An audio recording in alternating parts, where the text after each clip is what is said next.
It's bad enough to have gotten into an argument with the mother, but then to allegedly take shots at the lady's son. It's just outrageous. It's absolutely outrageous. Your other matter today is 25-055-052, State of Michigan versus Levante Lewis Little. Counsel. Jennifer Douglas for the people, P72748. Right, on behalf of Mr. Little, Your Honor, waive the reading, stand mute. He's been advised of his rights.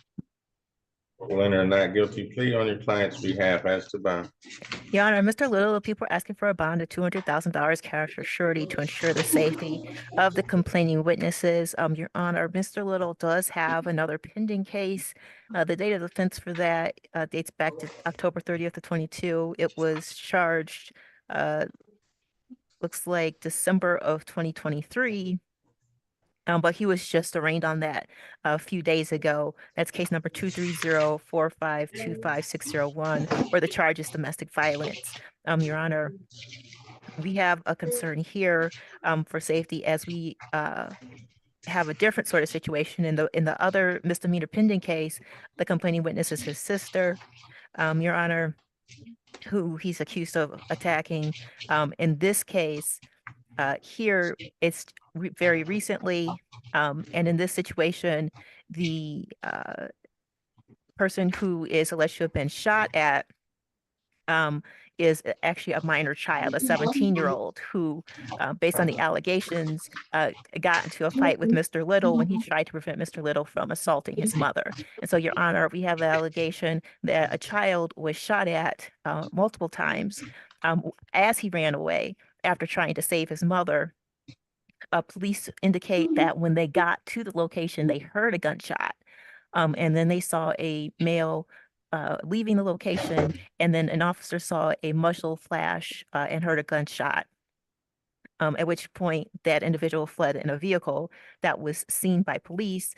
Later, Mr. Little was convinced to come back by police, and he was arrested at that time with a firearm found on the floor of his vehicle. So, Your Honor, we do believe there's a high likelihood of conviction here.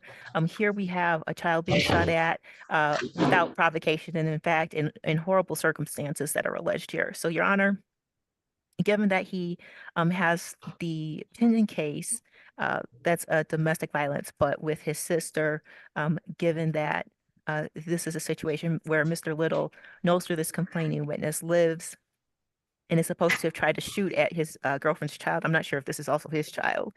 We do have concerns that there could be another assault that could result in the death of somebody.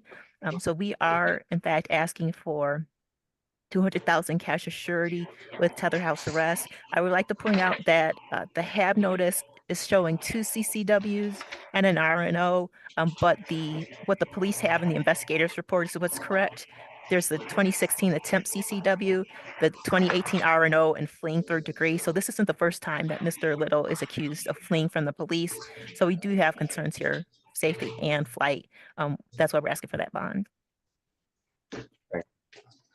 Judge, and I'm always careful about, when I see an investigator's report, we always talk about the high likelihood of conviction, but that's the reason why it's a hearsay document and it's not admissible, because it's always inaccurate, or most of the time it's inaccurate. Judge has some things that may be true, some things that may not be true. We don't use it for purposes of trial, Judge. I'm asking the court, Judge, to understand that this man was arrested on New Year's Day. He was arrested on it. He spent 3 days at the DDC and was released. Wasn't charged. Didn't get charged. Was released. Went to his house and he was arrested at home. Judge, no issues. It's not a flight risk. He went straight home. Once he was released from DDC, didn't try to run, didn't try to hide, because these are just allegations. Now he's scheduled to have kidney surgery on January 13th. He's been planning this kidney surgery for a while, for the last 4 months, Your Honor. Again, these are allegations. If you say have no contact, we understand no contact. He has a pretrial date scheduled, as Mr. Douglas said, for a misdemeanor in Judge Garrett on January 16th. It's a misdemeanor, the case with his sister, Judge. But in this particular case, he's out on medical in Chrysler, trying to have his surgery, had a surgery schedule. So, I'm asking the court to consider a personal bond, whatever conditions the court wishes to impose on that bond. But I want him to be able to go and have his surgery, Judge, and not have to sit in jail for a case that, I don't know how far the case is going to even go, Judge, but the case is not getting dismissed. It's going to go through a process. It's not getting dismissed. But while the case is going, I'm asking the court respectfully to consider the personal bond with whatever conditions so that he can have surgery, Judge. Thank you.